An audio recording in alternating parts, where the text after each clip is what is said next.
Good afternoon, everybody. Well, fellow Kenyans, this morning I chaired the 6th extraordinary session of the National and County Governments Summit. And our agenda today, you all know, was focusing and the decision that we made measures on the 27th of September of this year. So today we interrogated our performance during the last 38 days. Ourselves, how have we done and what could we have done better? We then went through the process of reviewing where our strengths lie and where are our weaknesses, and how can we forge ahead in the coming months.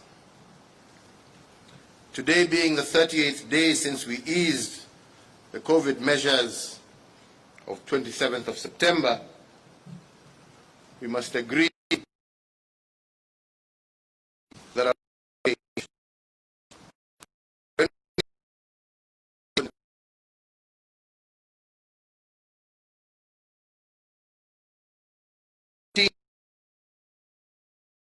in June of this year to 7% in July and to a low of 4% in September. Our COVID bed occupancy had also gone down by 60%. We had flattened the curve to below a 5% positivity rate that is recommended by the World Health Organization. And it is these factors that gave us the courage to reopen and to ease out COVID measures in order to boost our economy. But ladies and gentlemen, 38 days later, it is most unfortunate, but we have experienced a reversal, a serious one at that.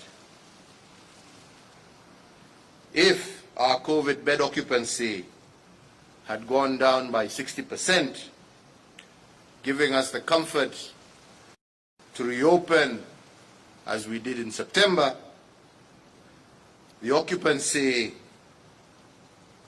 of our COVID beds has now gone up by 140%, and this just during the last 38 days. The COVID positivity rate that we were all very happy and excited about when it dropped to 4% in September has now shot up to an incredible 16% in the month of October. This is 4 times what it was in September. And what does this translate to? What it means is that in September, if one person was positive, in October, it means 4 people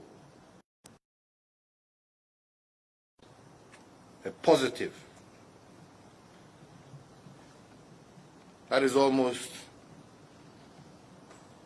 3 times the rate. And fellow Kenyans, this increase only 38 days. In October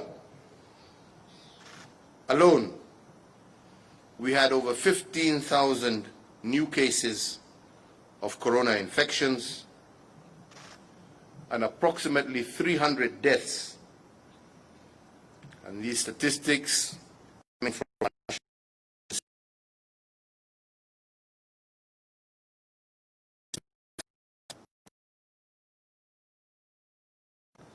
has gone down as the most tragic month in our fight against COVID. We are now staring at a new wave of this pandemic, and the question we must all ask ourselves,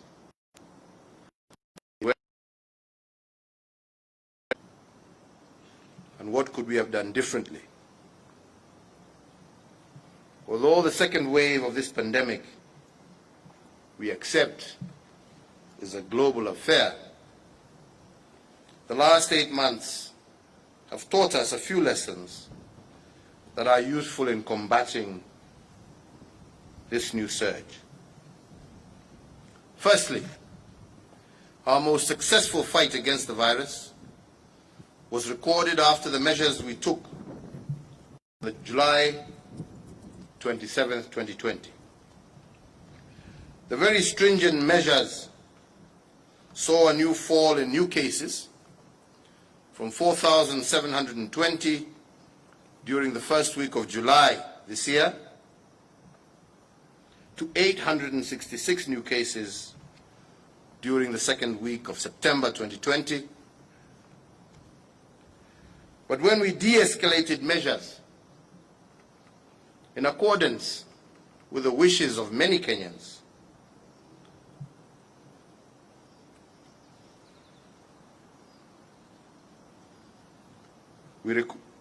our cases rose from that 866 low to 6,402 cases by the last week of October 2020. These figures, fellow Kenyans, suggest a correlation between stringent measures and a drop in infections. They suggest that in order to heal our country in the long run, we must and have to make some sacrifices in the short run. The second point is that the last 8 months have taught us also that the exercise of civic responsibility is a central plank in the war against this pandemic. Between June and end of September, the country witnessed a heightened level of public awareness and public restraint. Our country witnessed a high level of observation of COVID protocols,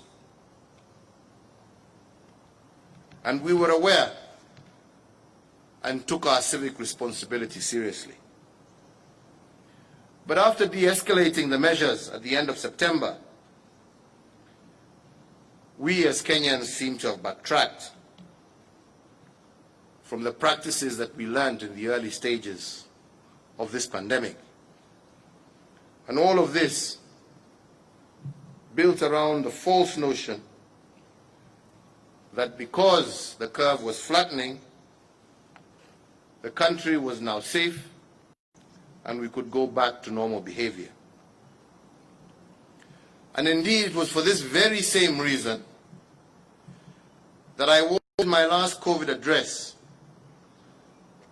that what seems like a victory in September could become a big liability in October. And in fact, this is what has happened. And at the same time, I said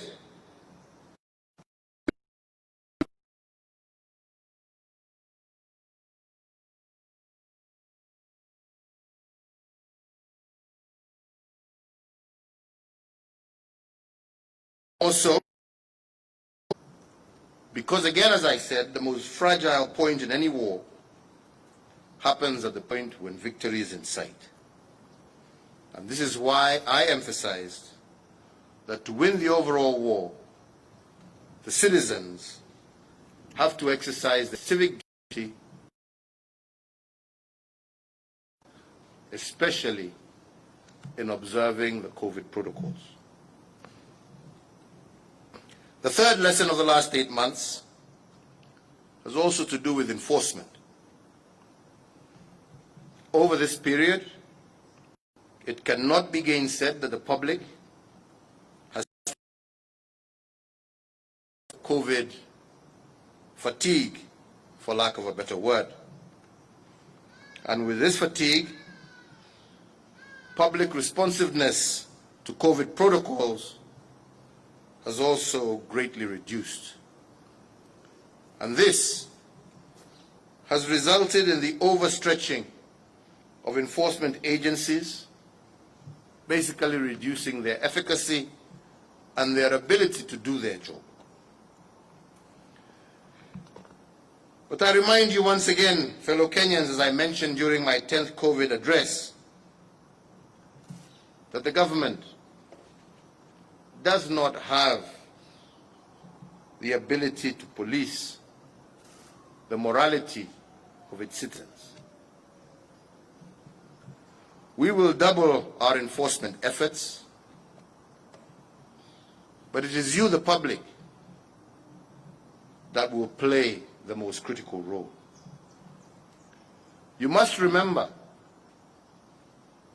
that it is not my government's desire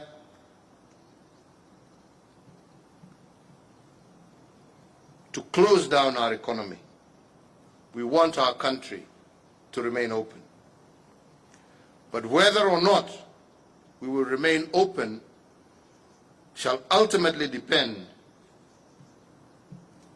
on the public's responsiveness to COVID protocols. The fourth, and as I mentioned to the COVID summit today, this moment also provides a unique call to leadership. And although public and civic responsiveness are critical to fighting the rise of COVID numbers, leadership is what will reverse this escalation. And from where I sit, if the public has backslidden from its vigilant fight against the pandemic, this has been occasioned in part by the diminishing stamina on the part of our leaders, and for us, not leading by example. If the nation is succumbing to the fatigue created by the virus, and my call to action is for them to rise to the occasion and for them to help navigate through the uncertainties of this pandemic. And while at it, we must recognize that this is not a time for popular decisions.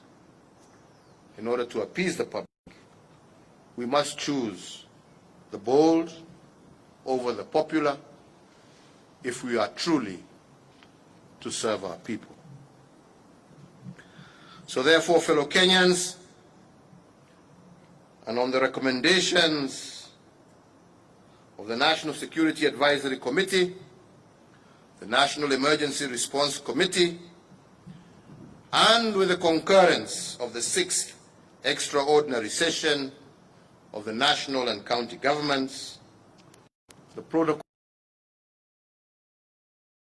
previously eased are today reviewed.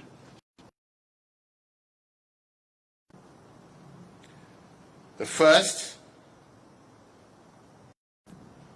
is that today I direct that all cabinet secretaries, chief administrative secretaries, and principal secretaries to scale down all in-person engagement within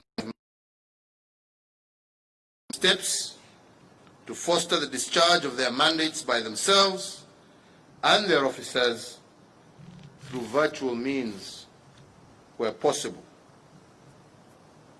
Two, similarly, and to protect government staffers drawn from vulnerable groups, I direct that all public officers aged above 58 years or who are immunocompromised to work remotely.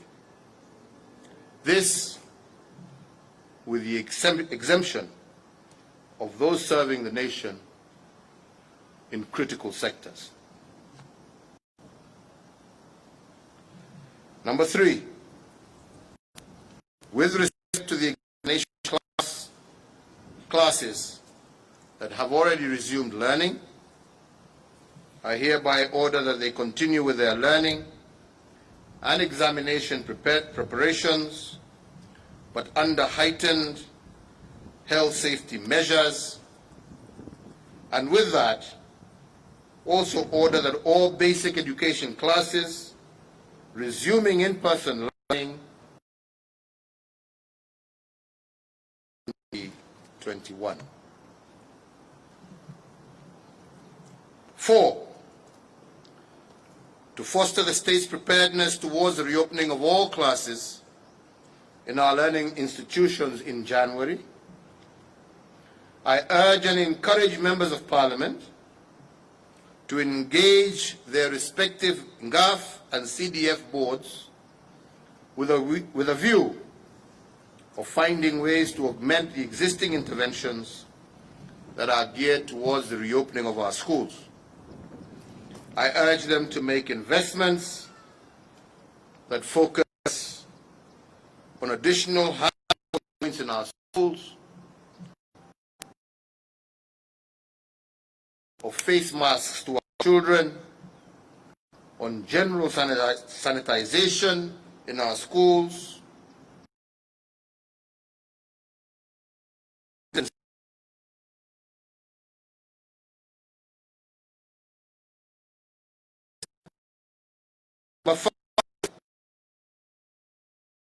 political gatherings and rallies are suspended for a period of 60 days, and this to take effect immediately.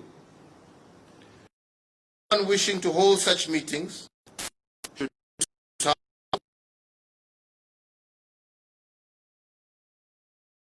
observe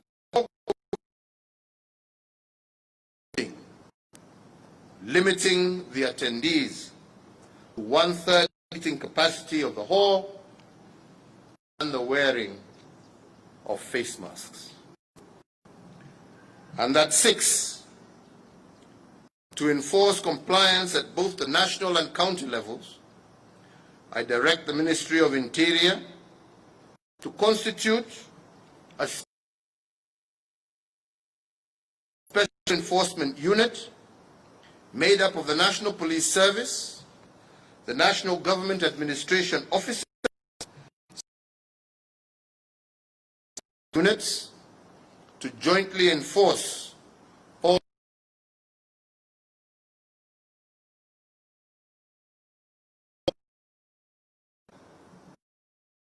nationwide curfew is extended up to the 3rd of January 2021. And 8, that beginning tonight, the 4th of November, the curfew will now be enforced between 10 p.m. and 9 in consequence of the variation of the 10 p.m. curfew. All bars, restaurants, and other establishments open to the public by 9 p.m. 10, in view of the restrictions within the hospitality sector, I further urge all operators of hotels, restaurants, eateries, bars,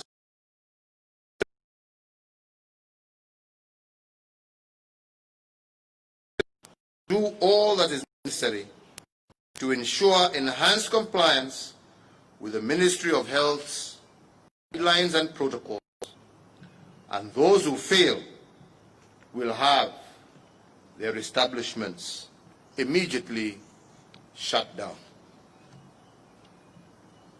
11.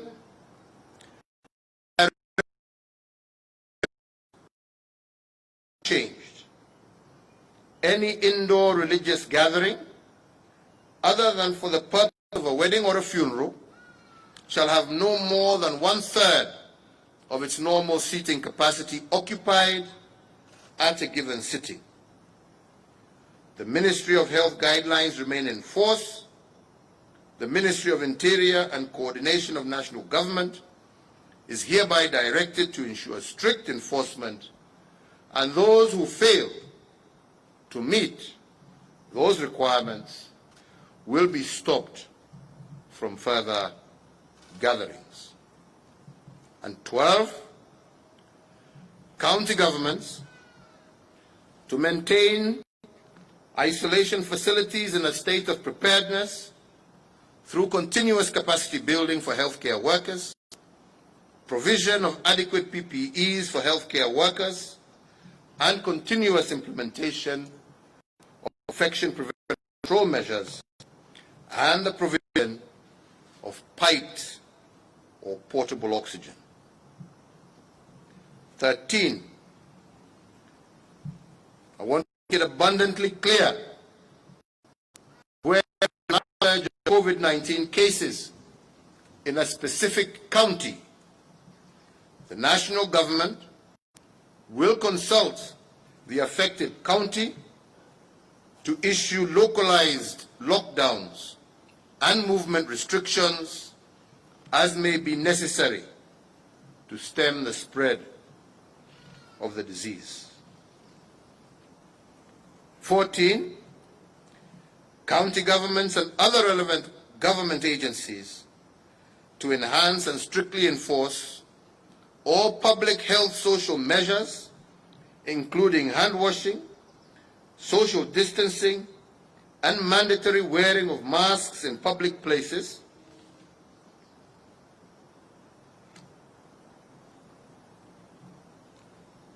and to enhance civic responsibility. The national government and county governments have today resolved that going forward, services will not be rendered to anyone who does not abide by the Ministry of Health protocols, and in that regard, I call on the private sector to join the government in the public sensitization campaign dubbed No Mask, No Service. Bila barakoa, hakuna huduma. This applies to markets. This applies to all places where public must continue to conduct service, and as I said, in the spirit of wanting to remain open. But those who fail, we will not hesitate to shut down markets. We will not hesitate to shut down in order to ensure health of our citizens. Fellow Kenyans, I want to conclude by emphasizing again that our staying power in the fight against this pandemic should not succumb to COVID fatigue.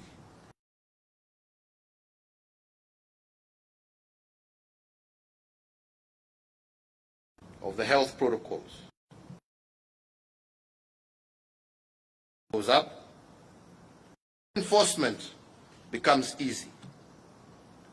Finally, I want to once again return to the issue of leadership. Without leadership, civic responsiveness to COVID protocols, and all the necessary actions to beat this pandemic will amount to nothing. And that is why today I call on all my fellow leaders to stand out and be counted. While at it, they must choose to take bold decisions instead of popular decisions if the latter is good for our people and for our country. Sitaki niseme zaidi ya hayo isipokuwa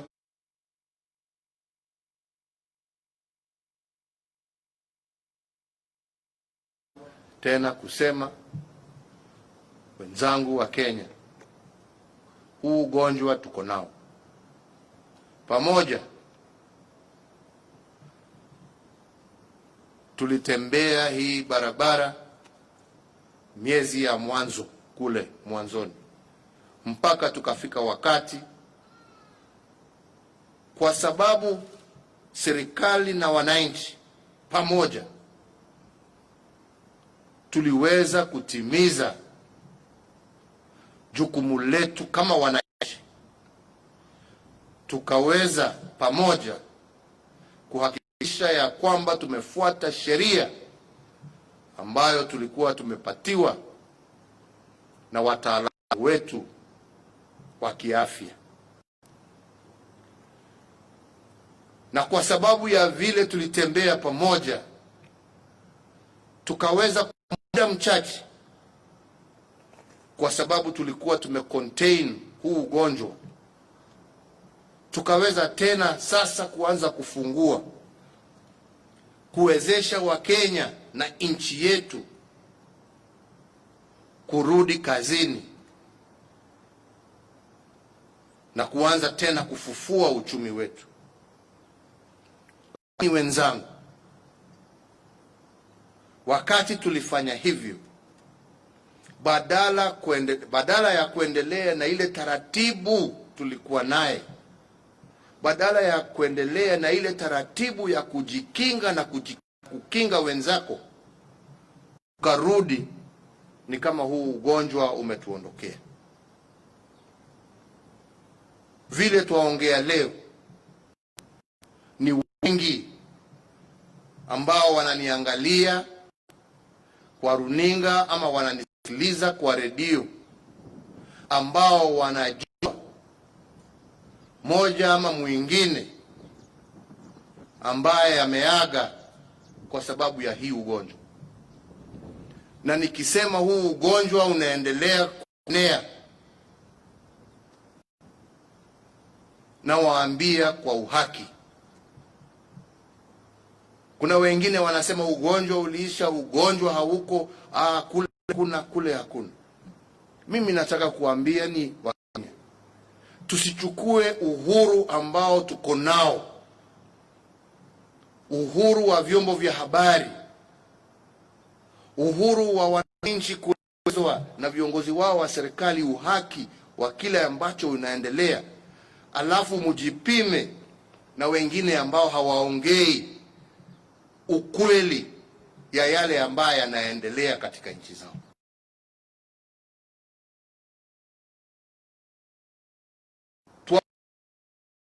Haya ndiyo yanaendelea, hatufichi. Na hatufichi kwa sababu jukumu la kwanza la serikali ni kuhakikisha tumelinda maisha ya wananchi wetu, na hatuwezi kufanya hivyo tukiwa hatutawaambieni ukweli. Kwa hivyo tusijilinganishe na mtu yeyote, tusiseme kule kuko hivi, hapa huko hivi. Hapana, angalieni ukweli. Na vile nimesema, najua kwamba hakuna mmoja wetu, rafiki, dada, mama, mzee, ambaye ameangamia kwa sababu ya huu ugonjwa. Na ni jukumu letu kuhakikisha ya kwamba tumejilinda na tumelinda wale ambao tunapenda. Na mimi nawaomba kwa heshima kubwa sana Wakenya wenzangu, ya kwamba hatutaki kurudi nyuma, hatutaki kufunga nchi tena. Hatutaki uchumi wetu sasa urudi nyuma. Hatutaki watu yetu wawe hawana na uwezo wa kwenda kazi na kupata riziki yao ya siku. Na hiyo yote itategemea vile wewe binafsi utafanya na vile wewe mwenyewe utachukua jukumu hiyo yako kibinafsi, kusema ni jukumu langu kuhakikisha ya kwamba nimepambana na huu ugonjwa na nimehakikisha sijapatia mwenzangu, sijapatia bibi yangu, sijapatia watoto wangu, sijapatia mamangu, sijapatia babangu. Na hiyo ni kulingana na vile we mwenyewe utajitunza ndio uweze kutunza wenzako. Na mimi sitaki niwadanganye, na nilisema hapo katika hiyo speech nimesoma ya kwamba hata sisi kama viongozi tumeanguka mtihani. Tumeanguka mtihani ni kwa sababu hata sisi vile tumekuwa tukijiendesha ni kama hakuna ugonjwa. Mikutano bila barakoa, kulete watu pamoja bila social distancing, na mambo hayo yametuumiza. Na ndipo leo pia na waomba pia viongozi tuongoze kwa mstari wa mbele. Tusiwe watu ambao tunaongea lakini tunatenda mengine, kwa sababu wananchi wanaangalia. Ni jukumu letu kutenda yale na kufanya yale ambayo tunaambia wananchi wetu wafuate,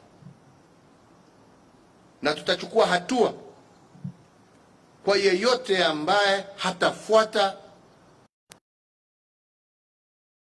hapa, awe ni nani ama ni nani.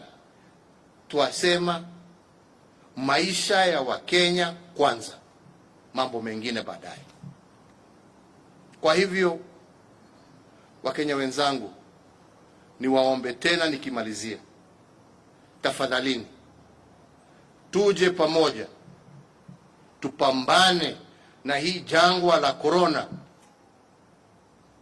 tuimalize kati yetu na tuweze kuendelea na shughuli zetu za kikawaida kama Wakenya.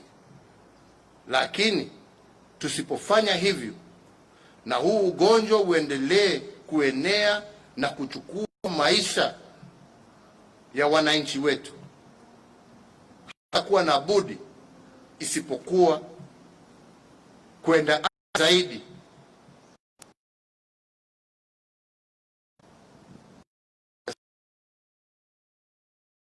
afanye yale yanatakikana.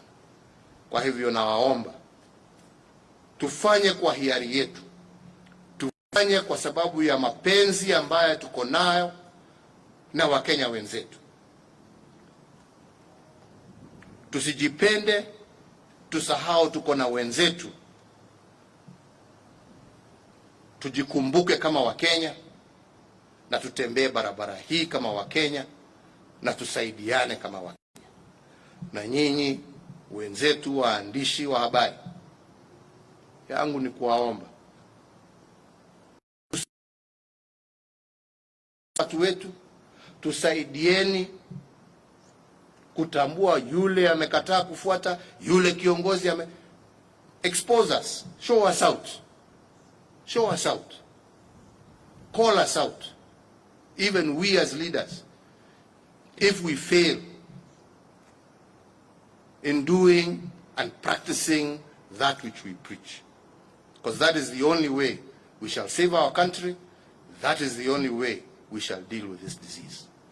Nasema asanteni sana, na nikimalizia, kwa sababu niko na co-chairman wangu hapa, ningependa aseme jambo moja ama mbili, kwa sababu yeye ndio co-chair wangu wa summit. Karibu chairman Wycliffe Oparanya, chairman wa Council of Governors, na gavana wa kaunti ya Kakamega. Asanteni. Ya Mheshimiwa Rais na wale CS wako hapa na mwenzangu gavana wa Machakos, nataka nichukue fursa hii ni kushukuru sana ule uongozi ambao umeonyesha wakati huu ambapo tunapikana na janga la corona.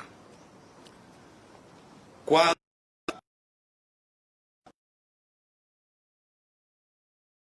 kama magovernors, mikutano karibu 7 kwa wakati mfupi sana, tukiongea haya mambo ya corona na mambo mengine ambayo imekumba nchi yetu ya Kenya. Na yale yote ambayo umetangaza leo, sisi kama magovernors tunakuunga mkono, tumekubaliana, kwa sababu hatutaki watu wetu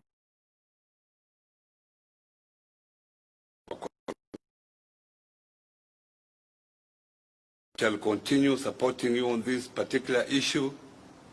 We are committed to it, and we continue